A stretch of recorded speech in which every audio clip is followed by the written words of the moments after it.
Hello, everyone, and thank you for joining us with the 3PGC webinar today. 3PGC, or Three Principles Global Community, is a nonprofit organization that's committed to bringing an understanding of the three principles to people throughout the world. Today, we are very fortunate to have Mara Gleason Olsen with us. Mara is the co-founder of One Solution, an international nonprofit dedicated to solving large-scale global issues by illuminating a new understanding of the mind.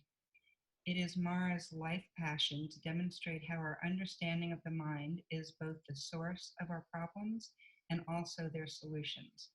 Throughout her career, Mara has worked with all walks of life, including MIT-trained physicists, UN directors, US Marines, NHL players, Microsoft managers, kids, and prison inmates. From 2010 to 2016, she partnered with Aaron Turner to found and co-direct OneThought, a New York and London-based company that trained thousands of organizational leaders and professionals from around the world. She is the #1 best-selling author of One Thought Changes Everything. Mara is a sought-after speaker at international conferences, has been interviewed in Elle Magazine South Africa, and been a featured guest on many podcasts. Mara graduated with a master's degree from Columbia University in New York City in 2006. She currently lives in Chicago with her husband and co-director of One Solution, Erik Olsen. She's a very frequent flyer and enjoys talking to strangers on planes. That made me chuckle when I first read that. So, Mara, thank you so much for being with us. I'm going to turn it over to you. Cool. Thank you so much for the intro, Bonnie, and thanks for having me. Gosh, I have no idea where to begin. I'll be honest. I didn't prepare. I really would enjoy for this to be kind of like a dialogue, a Q&A. If that's cool with you guys, I will, to give it some initial kind of direction and context for me, I can say a little bit about, what I said I would talk about in this webinar, kind of what I've been seeing with the work that we're doing in Chicago and Israel and Palestine, and what I've learned. I mean, anytime I ever do a webinar or ask someone to do a webinar for our organization, I always think just share what's fresh. Like that's I think what ends up being the most alive and potentially helpful for people to hear. So I'll just share a little bit about what's fresh, but not a lot. And then I'll kind of kick it over to you guys, and would really love to take any questions that you have for me. It's fun seeing a few faces that I know. It's hard for me not just to want to go into friend mode and be like, hey guys. But also, in addition to seeing faces I know, I see a lot of faces I don't know and names I've never heard of before. So that is super cool and exciting. So I hope to engage with you guys and hear a bit from you and hear what you're interested in us talking about today. Gosh, I think, it's really only it's been 2 years since we launched One Solution, and it's really only been a year and a half of really full-time devotion to that project, to that nonprofit, because both Erik and I had other companies that we were kind of transitioning out of. So it's kind of insane. It's one of those things like marriage, where like a year and a half feels really short and really long all at the same time. Like I feel like we've been doing this for way more than a year and a half. And then at the same time, I feel like we're such babies and we've barely gotten started. We have no idea what we're doing. So, but yeah, for those of you who don't know much about me or my work, I came across this understanding of the mind at a very young age. And I got really inspired about this simplicity and, frankly, the speed at which it helped people. I don't want to be a broken record and tell the whole my dad's story, because I've told it so many times and it's in my book. But, I got intrigued at a very young age because I saw my dad learn something and change in under a week. And that was just strange to me. Like, I didn't think that was in the cards for human beings. And that was that was kind of what kicked off my pursuit of learning in this direction, is like, how did you help someone that, in my opinion, was extremely stubborn and not likely to change in such a quick amount of time and in such a deep way? And so that was what got me interested in this work. And then, I pursued an internship and then worked for George and Linda Pransky. I spent some time with Sydney Banks. I had the wonderful opportunity to learn from all kinds of incredible people in this field, like Dickon, who I see is on this call, which is very cool. Dickon, Sandy, Keith, Aaron. I could name names forever, but the point being is I just kind of immersed myself in wanting to learn what is it that helps people feel better in life and do better in life. And this understanding of the mind is the quickest route to that I've ever come across. And it's not to say there aren't other things. I just hadn't been exposed to anything else like this kind of change, this kind of transformation. And so when I started doing this work and working in organizations, I loved every second of it. I felt like I was getting to watch a really cool movie that always had a plot twist and always had a good ending. And I just thought, I really want more people to get to see what I'm seeing, because it gives me so much hope about humanity and what's possible for humanity. And then that's kind of what led to, one solution was I really started to see, no matter where you went, no matter who you were talking to, no matter whether or not they were interested in organizational change or personal change or community change, that going directly to the mind and educating people about how the mind works and how we create our experience of reality moment to moment seemed to catalyze change in any situation. And so it started to really sink into me. And I remember in my early learning hearing, that this was true for everyone, that it was universal, but I really had to kind of discover that for myself in doing this work, that there is absolutely no limit. There is no limit in the external environment to people's capacity to see something new from within themselves, to have a new thought about life, and then for that new thought to ripple out and create change. And how they feel about themselves, how they perceive themselves, how they perceive others, what they're able to do, what they create in the world. It all starts from there. And so one solution was kind of just our evolution in that, is I started to see, wow, if there's really no limits to this, then why not try to take it to, I don't want to say an extreme, that's not the right word, but some of the most difficult challenges that society and humanity are struggling with. So I wondered, like, if I have a lifetime of doing this work, what do I, Mara, personally feel inspired and like I have a vision for how I can contribute to helping some of these, more persistent challenges in the world, which is not to minimize the individual challenges people have. I still love helping individual people one-on-one, and I still love working with organizations, and I still do a bit of all of that. But I really wanted to look at places in the world that were really suffering and were really stuck and had become hopeless.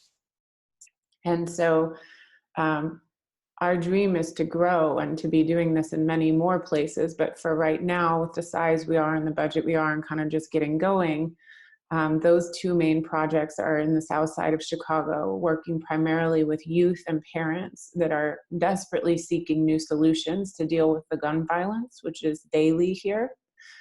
And then in Israel and Palestine, working with really young adults, like right in the kind of 18 to 22-year-old range, who are really looking at their future in Gaza and the West Bank, living in a place that's under occupation and asking themselves, how can we make it better? When you go there, and actually Adik and I just had the amazing opportunity to go there and meet the fellows that we've been working with over the last 9 months virtually in person, which was extremely cool and totally unexpected. We had been working on getting permits to go into Gaza for months, and it's really, really hard. and we didn't think we were going to get permits. And literally the night before, we found out we got permits. So we went to Gaza, we went through the checkpoint on the Israeli side, then the Palestinian side, then the Hamas side. There's 3 checkpoints to get in. And we got in, and to see these kids' world up close was profound. I mean, I'll cry if I start talking about it, but it was profound and really beautiful. And mostly just to get to hug these people that I'd only ever, seen on a screen was really cool.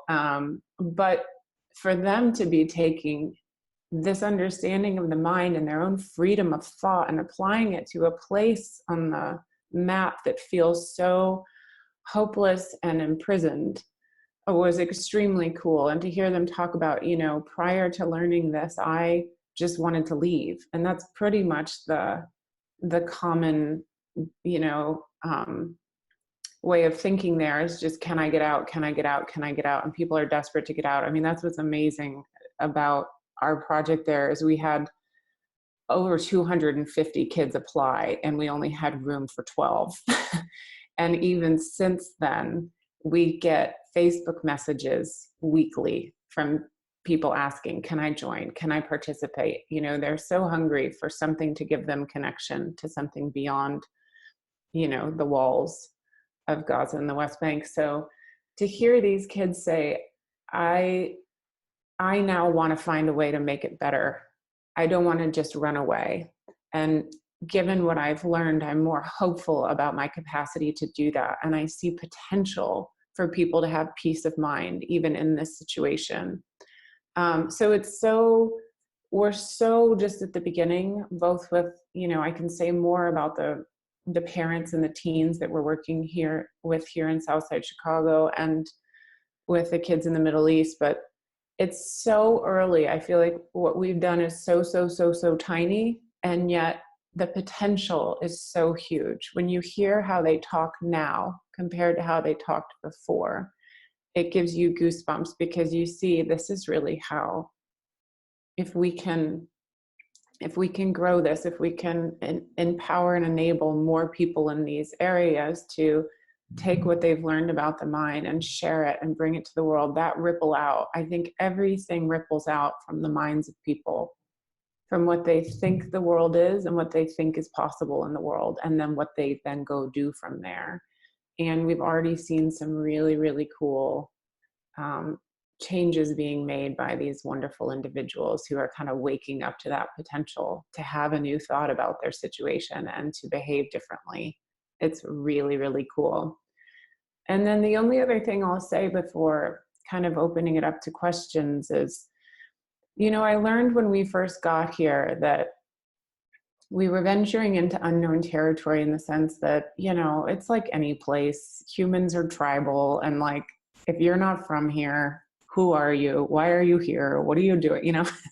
Are you the same color as me? No. Well, then why should I? It's so human, and I get it. And so, we had to really, really get solid in being so simple and so human and so approachable and so, I don't know how to say it other than simple. Like, I feel like we really stripped things down because we had to, and because when we did, they have a phrase here in Chicago, a lot of the people we work with, they joke, when you first came in, I saw these 2 pretty white people, and I thought, I don't know that I want to listen to them, blah, blah, blah. Like, they say this to us, to our face. And I'm like, thank you for calling me a pretty white person. And, but they say, but we trusted you because real recognizes real. They say that all the time. Real recognizes real. And so I feel like we have had to just get so real with people, like real with, here's what we think helps people. Here's how it's helped us. Let's have a human conversation about that. It's not complicated. It's simple. It's in me. It's in you. It's in everybody. There's nothing I'm going to say here that's rocket science. There's nothing I'm going to say here that's special that you don't already know. It's just a matter of sitting and looking in this direction together and uncovering what is true about human beings, what is resilient about human beings, what is innate to all of us that helps us feel better and then do better. And we've used that phrase a lot because it's really easy to understand. When people feel better, they do better. When people feel bad, they do bad. You can see that on an individual scale in my own life, in my own job, in my own marriage, and you can see it on a community scale and a global scale. If you look at anything in the world that's going on that's not good, it's ultimately ties back to people who are not feeling good. And when people don't feel good, they don't do good. And so, we kind of start there and we keep it really, really ordinary, and we build on what people already have in their lives. The resilience of human beings in the communities that we work in are profound. And so we look at that and we ask them to share about that. Like, what did they see? And they end up teaching themselves, they end up telling you exactly how their thinking and the ability to go beyond what they thought was possible for themselves is what has gotten them to this point in life. It's what's helped them survive. It's what's helped them come back after, being in an abusive relationship or surviving a bombing and having kids ask them every day, are we going to be okay, mom and dad? So they have their examples. So we're in partnership with them. We're human with them. We're simple, and real recognizes real. So that's how it's been going so far. So I could go in a lot of different directions. I'm happy to talk more about one subject or another. Or if you're like, I don't really care about one solution, tell me how's your yoga going? Like, I don't care. These things are I'm an open book, and I'm happy to go wherever you guys want. So I would love to kick it over to you and see if there's any questions, if anybody has anything in particular that they would like me to speak to.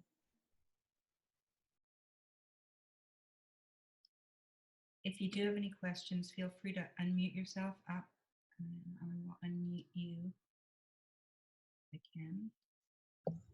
There you go, Deborah. Hi, Mara. Hi, nice to see you, Deborah. Nice to see you too. Thanks for being here today. So I have a question about stickiness. So it's kind of related and a little bit unrelated, and it's come up a couple of times this week. Okay. That people have talked to me about, it's kind of like one of those yeah buts. Like, yes, I have an opportunity to think differently, but this is really sticky. So whether it's like depression that's really sticky, or a past trauma that someone perceives as really sticky, they see that as outside of an opportunity to have a new experience or a new thought. And I'd love to hear your experience in that realm, especially with the kids that you're working with. Okay. I always bring it back to myself, because I apparently very self-absorbed. No, but when I work with people, I listen for the humanness in what they're saying and how I can relate to it and what I've seen about it, because I find if I try to speak to the issue that they've brought up that is sticky, it's almost like it's going too far in the direction of the thing. And so I end up getting sticky too. So when someone tells me something like that they're sticky about, and I can kind of pause and reflect, I'm like, oh yeah, like I have all kinds of things that I am sticky about. And they change at different stages in my life, depending on what I've got going on and what I'm more attached to in my head about what I'd like to have happen in my life in that moment, or what I wish didn't have happen, or whatever, so, but I can honest to God say, and I'm being completely real when I say this, is I've never had a time in my life where I didn't have some stickiness. So I usually, share that stickiness is a normal part of life, that even though it's really helpful to understand that life is inside out and everything that we experience is coming from thought in the moment, that there's areas in my life where I see that really easily. And so I kind of glide in those areas. And then there's areas in my life where I feel like I'm, walking on freshly poured cement and it's drying on me, you know. I have that and I can relate to that. And so I think just being real with people about it, and what I have seen for myself that's helped me with that is being totally okay with that being a part of my humanness. Like, yeah, there are some things that I'm still sad about that I wish I wasn't, or some things that I can tell I'm too like angsty and stressed around them than I'd like to be. But I think what's helped me is knowing that it's still the same principles still apply. It's still just my mind, but there's certain things my mind is like Velcro with. I'm like, I just cannot help it. I just stick to them. And that doesn't make the stickiness go away. It just makes my discomfort and my expectation that I should be better than I am go away. So I'm kind of like cool with having sticky stuff in my life. And actually, Adic has helped me with that a lot. Like there's been things that he said where I realized like he goes, I'll never forget really early on. He's like, oh yeah, I know my ego is a huge problem for me, but I just figure I'm going to go to my grave with that. And I was like, oh, you do? That's cool. Like, and he meant it. There was like he had no pressure on it. There was no like, someday I'll have an insight and then that way I won't have to deal with like, he was like, oh no, I just assume I'm going to be an egotistical shit till the day I die. And I'm like, going to get fine with that. And I was like, rock on, good for you. Cause I could tell like until he said that, I hadn't seen that there was part of me that just like assumed / hoped that if I was a good little human enough, I'd have insights that would help me get beyond all of my sticky spots. And when he said that, it was like, oh yeah, no, duh. Of course I'm not. And how cool would it be if I was just like, yeah, going to my grave with that shit. Who cares? Cool. He said it very offhand, but I remember being like, mind blown. That sounds great. I'm going to try to do more of that. Awesome. Thank you so much. That was awesome. Yeah, you're welcome. Anybody else? Dominic? Me? Hi. Hey, there you are. Hi. Hey, how are you? Good. How are you? I'm good. I love your humor and your realness. It's very cool. Thank you. Yeah. My question is kind of off of Deborah's that you just had in terms of the principle of mind and what is bigger than us in this world, especially interested because you're in Chicago and in the Gaza Strip. You know, we have all different belief systems and religions around. So how do you break that down into something very applicable for everyone to understand? Does that question make sense? Yeah, no, it does. And that's, what I meant about we've really kind of stripped it down and kept it really simple.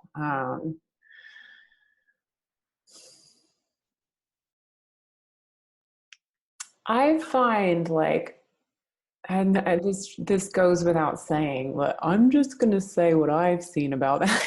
I can't speak for anybody else, right? So this is just me.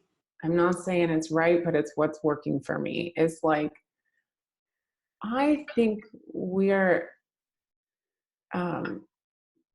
too concerned about language, and so we don't connect with people as easily as we could. And I find that if you just go and you're with people, and you see this all the time, like if you're with small children, you know, adults, you can make fun of it, but like we become more childlike when we're talking to children, you know, like we kind of get on their level, we get into it, we speak more playfully, we speak in a different tone. And I think that's just human, and in a way it's kind and it's helpful.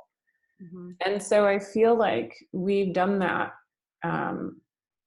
here in Chicago, and, you know, in working with people in Gaza is you just find the language that they're speaking and you speak it back to them, because I'm not like, I 100% have not taught the 3 principles of mind, consciousness, and thought in the last 2 years. I have not, because it's never occurred to me. Like, that would be like saying to a 4-year-old who's asking me to play, you know, on the playground with them, well, you know, first we need to talk about quantum physics. You know, like, it just doesn't equate. And so for me, it's just made total sense to look at the most fundamental, most simple level, what are we really talking about here?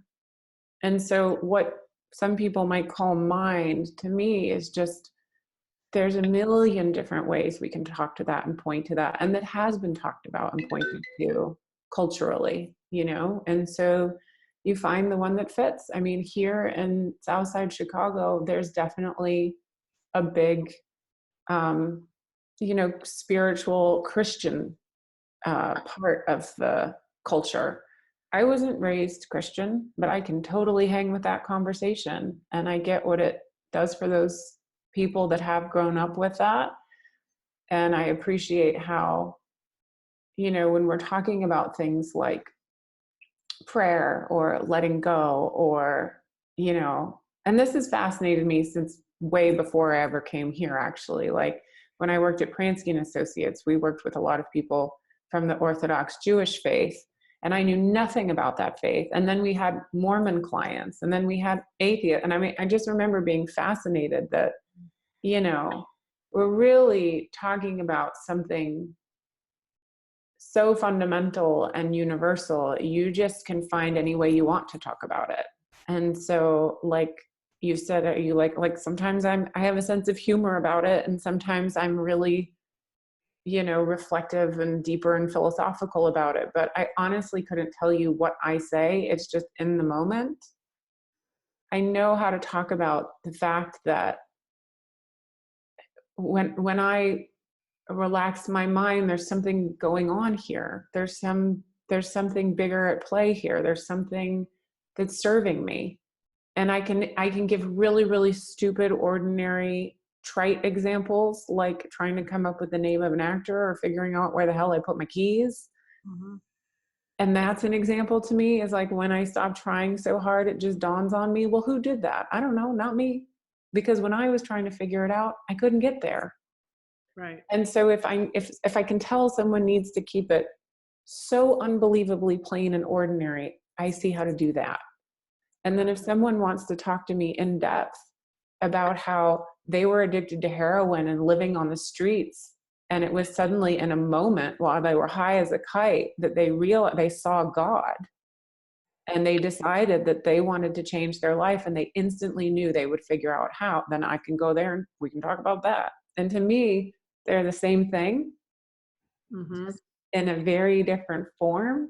Right. And all I've found is helpful for me to do is just hang out and be with the person. And if I'm being with the person and looking at the person and not worried about how I sound or what I say or what I'm trying to get across, like, people will teach you, people will show you their language, just like a 4-year-old naturally draws out the 4-year-old in you, you know? It's so automatic if you kind of let it be. That's very helpful. Cool. That answered your question? It did. Okay. Very much. It's a universal language for something that is very beautiful, and we can all find a way of relating to. Yes. Yes. One of the metaphors, and again, we kind of like for example, we do parent retreats every other Saturday here in Chicago, at different elementary schools in the South Side, again, for parents who are looking to find solutions to deal with the violence and feel safer about their kids walking to school, and, you know, really basic things that a lot of us take for granted. And so we do these retreats every other Saturday, and we've kind of co-created a curriculum with them. They asked us to, because we're training trainers. So we're training people in the community to be able to teach these, so that it's not just down to Adik and I, because that's very limited, as you can imagine. So we're doing this train the trainer part of these parent retreats, and we've come up with a curriculum with them. And I love this curriculum. Like, we did it with them. We're like, okay, what are the favorite things that, you know, you've been learning? And let's just come up with 10, and we can always add to it. We can always change it. We can take some off if we want. We can come up with new ones. And one of the ones that they love, which I think is a brilliant metaphor for mine, is that humans are like palm trees. So if you ever see footage on TV, we don't have a lot here in Chicago, but everyone's watched hurricanes, you know, on TV, on the Weather Channel or what have you. And it's insane how far a palm tree can bend without breaking. Mm-hmm. And the second the storm is over, it goes from this like to just like, mm-hmm. like it's completely back upright.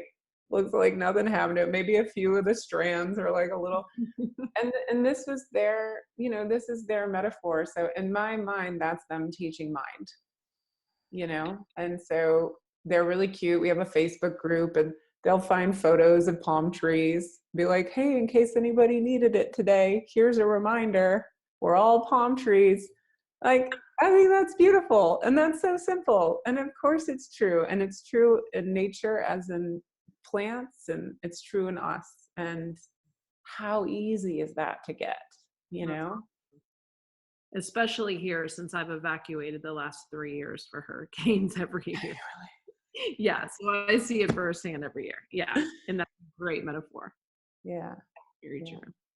Okay, thank you. Yeah, you're welcome.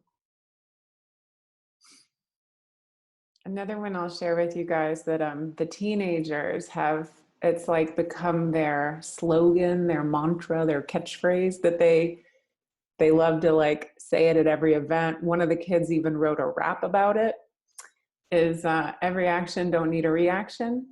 Because so much of the violence being out of control here is, I mean, yes, of course, they all have access to guns, but I can go get a gun and I'm not killing people, right? So it's like, it's not just that. And so what the kids have figured out and working with us is, oh my God, we react to every thought we have.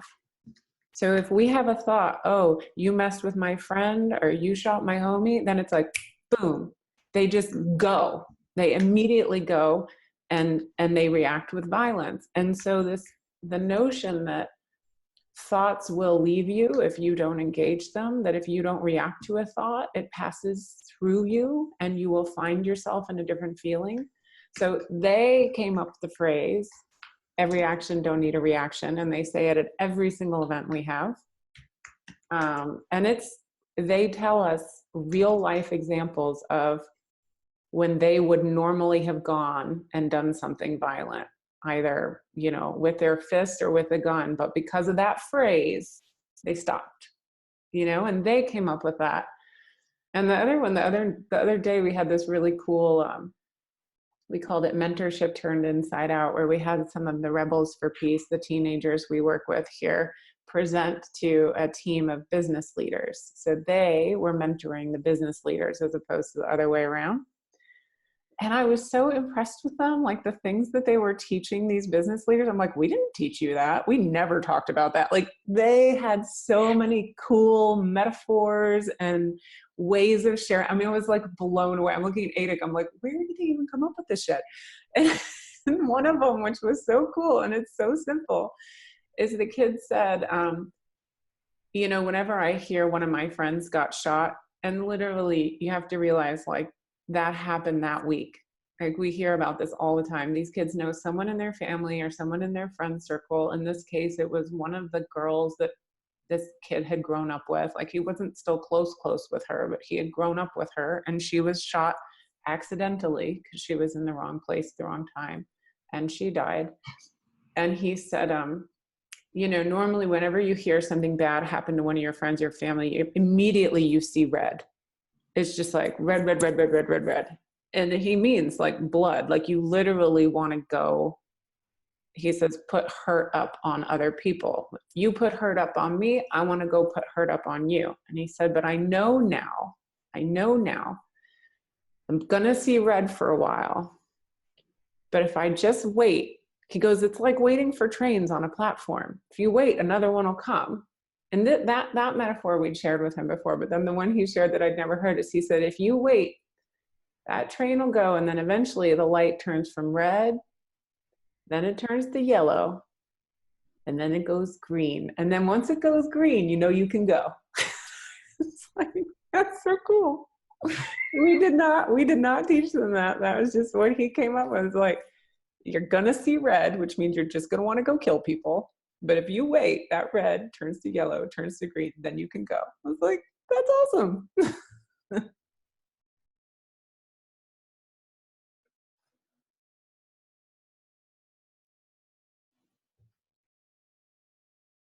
Dominic has a question. Donnie. Hey. Hey. Hi, Mara. I first met you as super coach in 2016 in New York. You were I remember. there. And thank you for taking the time to write your book.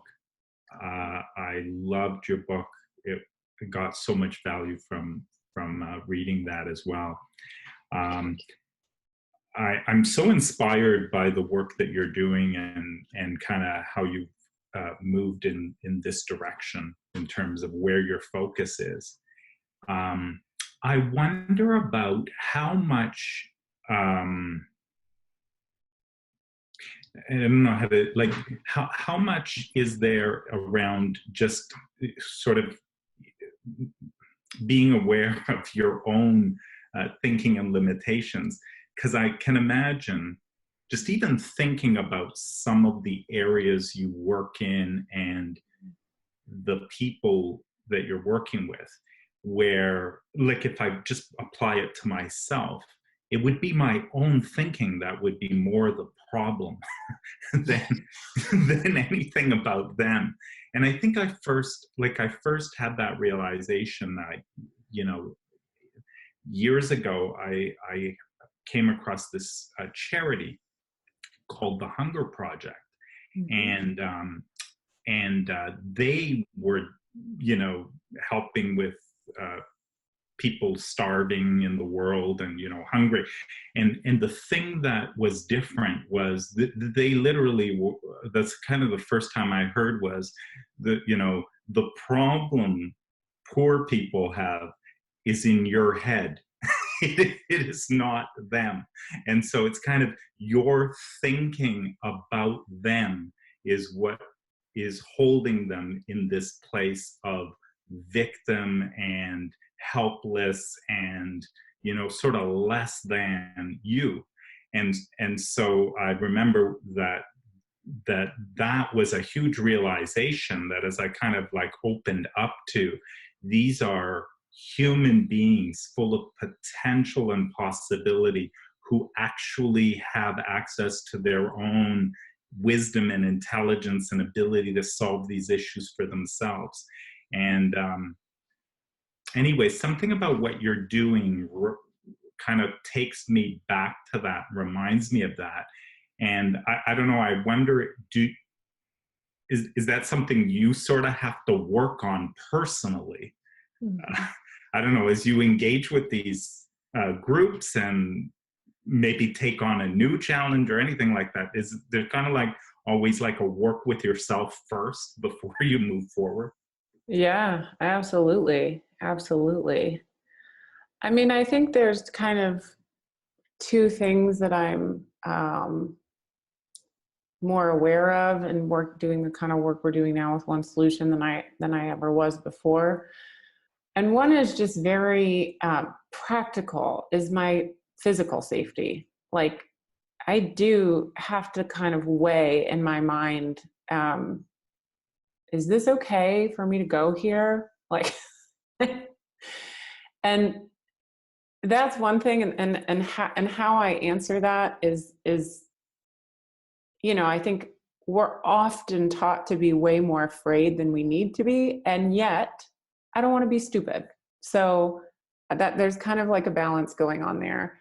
We, you know, now that we actually live in a very nice kind of safe little bubble within the South Side of Chicago, but I live in the South Side of Chicago and have learned very quickly, like, the best ways to get around, the safe ways to get around, what you should do and shouldn't do. But at the end of the day, I could be in the wrong place at the wrong time and get shot like a lot of these other kids. I mean, it's possible, but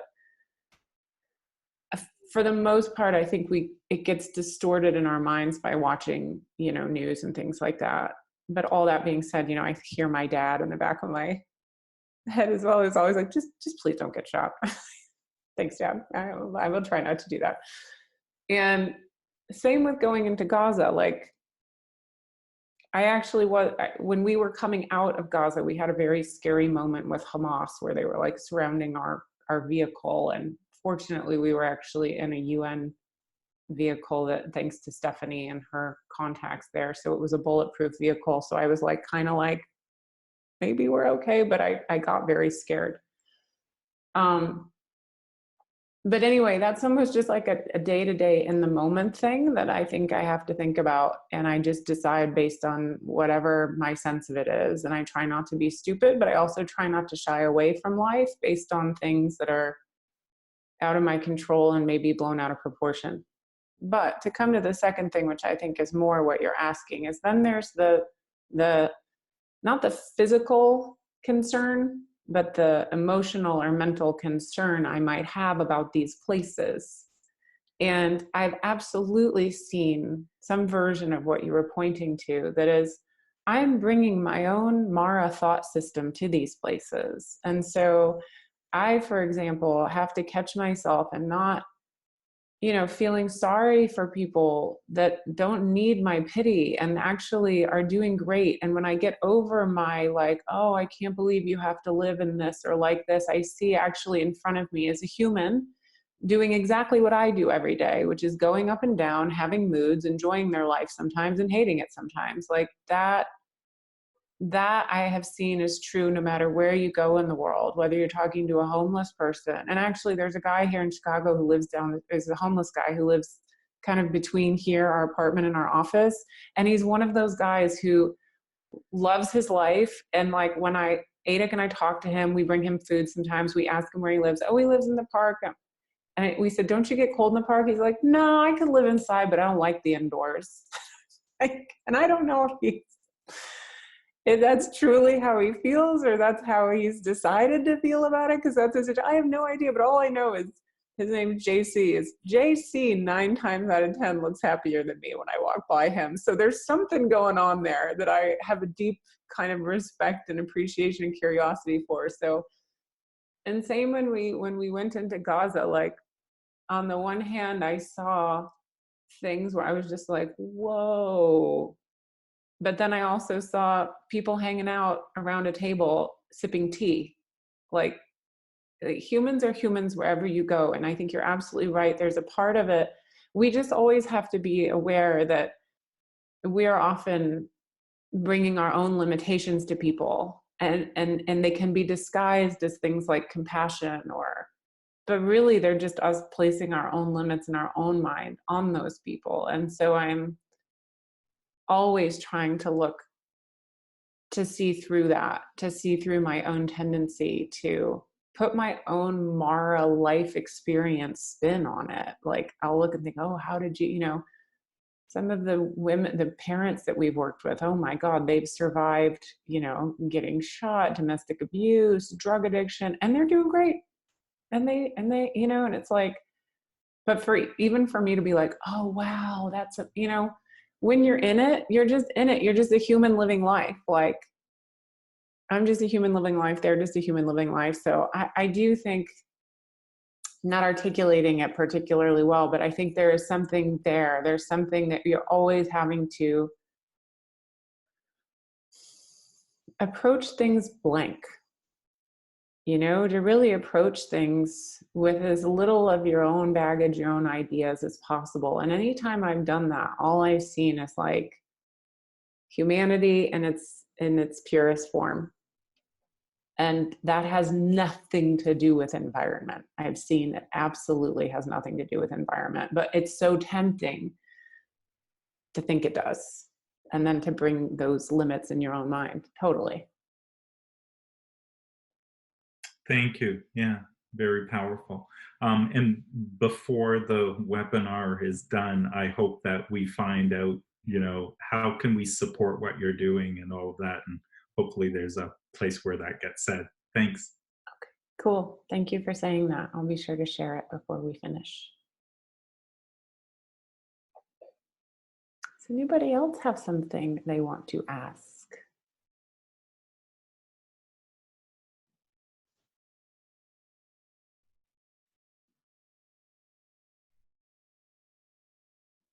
Well, I'll ask another question if nobody else has one.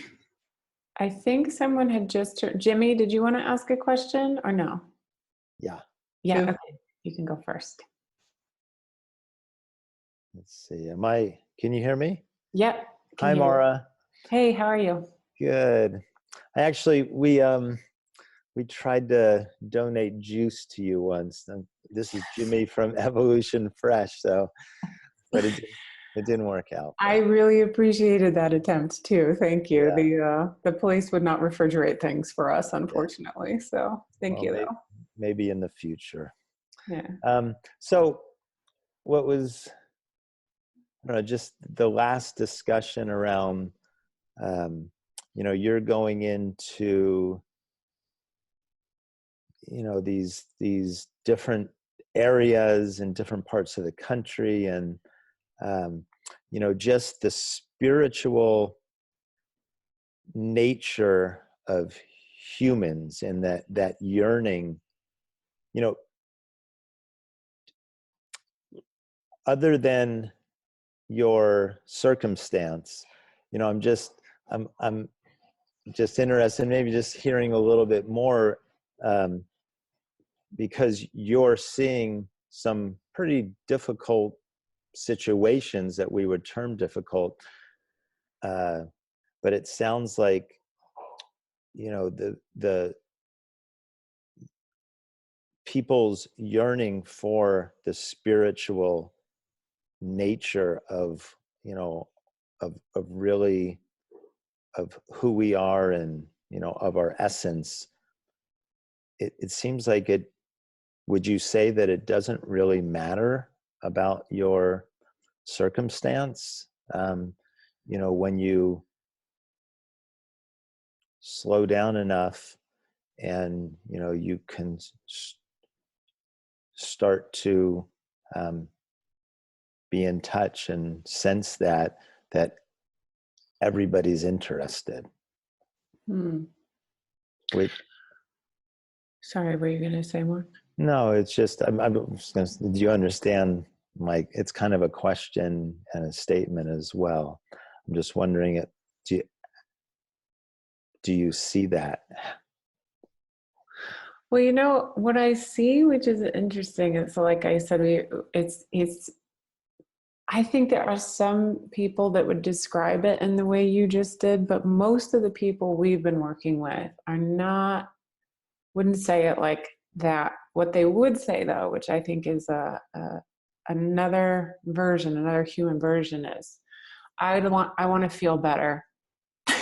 They're not looking for some sort of realization of truer self or a spiritual connection. They literally are like, I want to walk down the street and not feel like I have to look over my shoulder. I want to feel like I could have a family and be hopeful that my kid's gonna live to see adulthood. And, you know, it's way more in the physical. Like, it's not spiritual for them, it's practical, it's survival. And so we're making the link between what can you understand about your mind that can help you feel like that. So if you take the teenagers in Southside Chicago, I mean, they talk like they expect to die tomorrow. They just don't see a way out of the cycle of violence. It looks as if the cycle of violence is almost like a cloud that has descended over Southside Chicago, and it has nothing to do with them, and they just have to live in the shadow of it. And so when we talk to them, we're helping them see, you have power. You have power. Every single one of you has power, because where does that cycle of violence come from? And so then they say, well, it's retaliation. Everyone retaliates for everything and you have to. Well, who says you have to? Why do you have to? Why do you think you have to? What is keeping the cycle of retaliation in place? And so as we dialogue with them, they begin to answer it for themselves. They realize, oh, we think we have to react. Like that thing I said earlier, every action doesn't need a reaction. For them, they would never say it this way, but that is a profoundly spiritual realization when you really look at every action doesn't need I mean, that's essentially what Buddhism taught. That's essentially what every religion is teaching. And that's essentially what these principles point to. It's like, but they're putting it in teenage Chicago terms, which is every action don't need a reaction. And just because you put hurt up on me doesn't mean I have to go put hurt up on you. And that immediately gives them new eyes for the potential to live outside of the chains of that cycle of violence.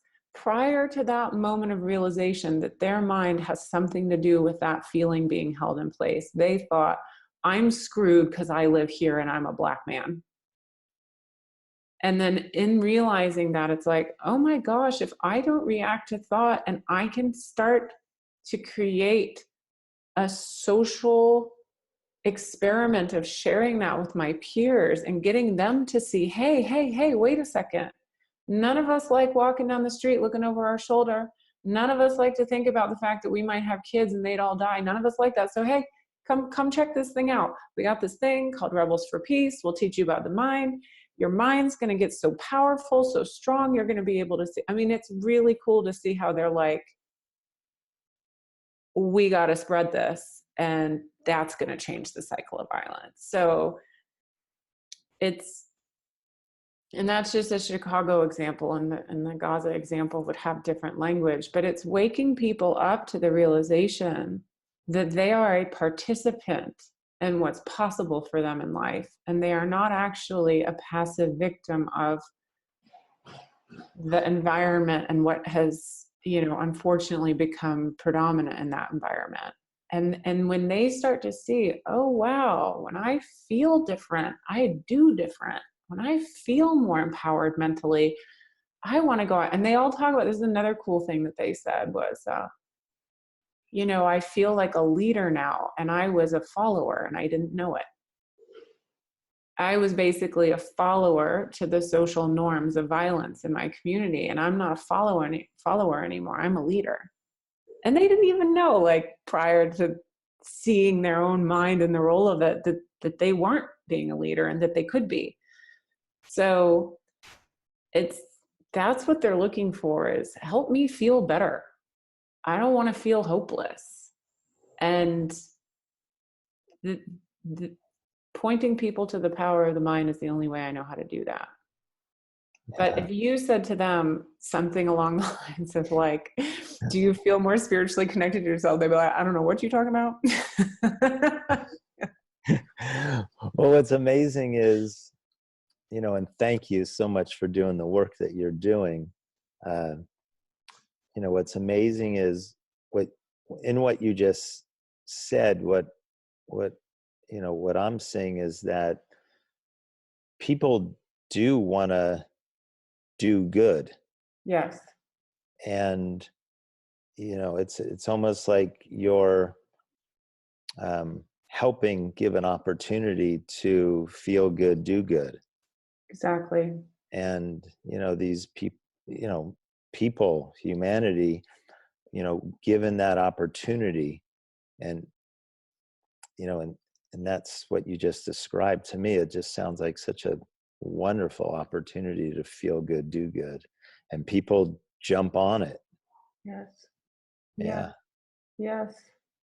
We had a woman in one of the parent retreats who came back a second time. So we offer, it's in partnership with another nonprofit here. And so thanks to them and their funding, they are able to provide stipends to the parents for the first one they come to. So some of them, I think, just come because they want the stipend, which I'm totally fine with. I don't care why you come, because I know you're going to get something. And some of them come because they've heard about it. They've heard about it from other parents. They genuinely want to come. But there was one woman that came back a second time, and they don't get a stipend the second time. They can continue to come, but they don't get any more stipends. And she came back and she said, I had to come back. I had to come back. I had to learn more. And I had to tell you guys that the only reason I'm not in jail right now was because of that retreat last month. And she told us, it's a long story. Like, she had come to the first one saying, I got anger issues and da, da, da, da. And she has 2 little kids, and the father is not at the heart of their household. And anyway, long story short, she had started dating this guy. It was very new. Turns out, as she said, he was bipolar, he was unstable. And so they got in a fight and he totally flipped on her and he pulled a gun on her. And so she said, my normal reaction would have been to pull a gun on him back and to shoot him before he shot me. And I just remembered what we had talked about, and that, you know, kind of something along the lines of when you don't feel good, you don't think clearly. She had remembered that. And so she was like, oh, I need to calm down so I can think clearly. And so she did. And so she got herself out of the situation without any harm being done to her or him. And she said, and truth is, I came back to the retreat because I'm really happy I'm not in jail. I don't feel bad that I didn't shoot the guy. She said, I'm just glad I didn't shoot him because I wouldn't be here to raise my children if I had done that. And I'm so glad that I'm here to raise my children because I'm the only one they've got, blah, blah. And she's like, but I still wanted to shoot him. So that's why I came back. Like, yeah. Yeah, it was really cool. But yeah, no, I get it. Yeah. Cool. Very good. Well, thank you. You're welcome. So we just have a few minutes left. Was there anybody else who's patiently, politely waiting that really wants to say something or ask something?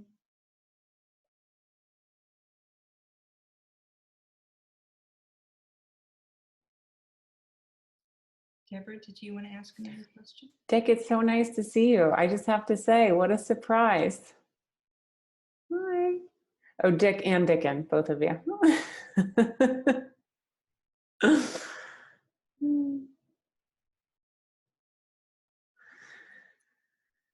Well, should I wrap it up?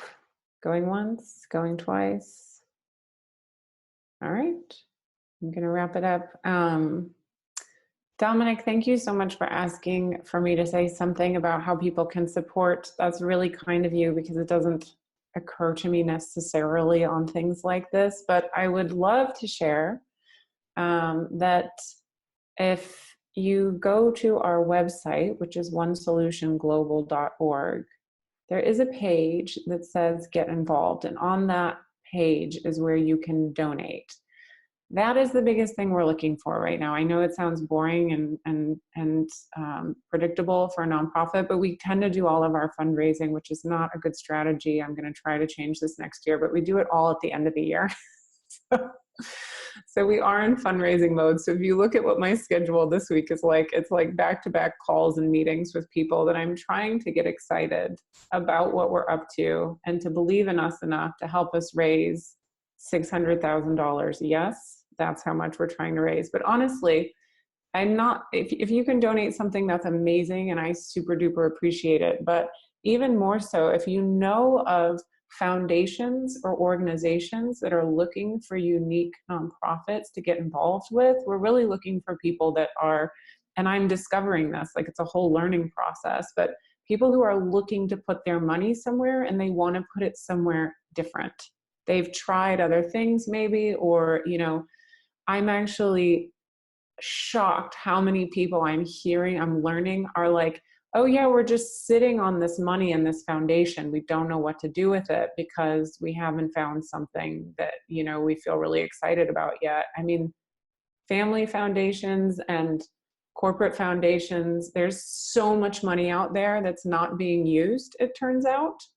And I would love to have a conversation with people about that, because I think what we're doing is so unique in its ability to really get to the source of these issues. I think part of why people sit on their money is because they see that I mean, there are thousands, if not millions, of amazing nonprofits and projects, even in Chicago alone, but they're addressing more things that are external to people. They're addressing things like resources and education and, you know, everything from medical care to literacy, to, which are great things. And I think it's great that we have those. But I think what we bring to the table, which is not focused on enough, and certainly not in the way that we're able to kind of unlock this in people so quickly, is how do we wake up the capacity of individuals living in these conflict zones to begin to change those environments themselves from the inside out. So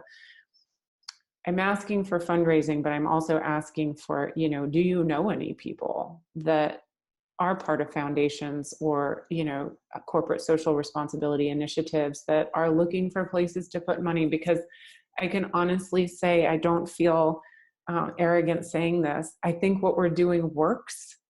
And I think it works at a level that nothing I've ever seen before out there does, in terms of really getting to the source of where these things start. If people can feel better, they can do better, and then the world starts to look different. So that's like what I've been eating, drinking, breathing, sleeping for the last 2 weeks. So if you got any suggestions, please throw them my way. My email is Mara, M-A-R-A, @onesolutionglobal.org. So if you have any ideas for me or any introductions, please email me.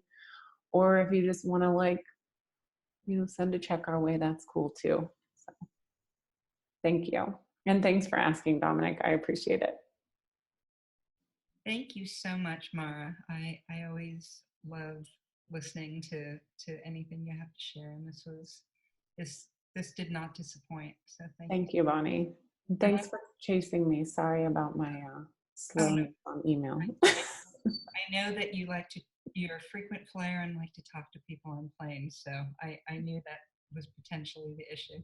Yes, we had a lot of travel this fall. Yeah, thank you. And I will post Mara's website and email, if you're okay with it, underneath the YouTube video for anybody who's listening to the recording and might feel moved to contact Mara. And thank you everybody who's here live, and just want to let you know that the next webinar is on January 9th, and it's with Christine Heath and Mark Howard. So hopefully you can join us then. Mara, thanks again. Thanks everybody, so nice to see you. Happy holidays. Yeah, happy holidays, everyone.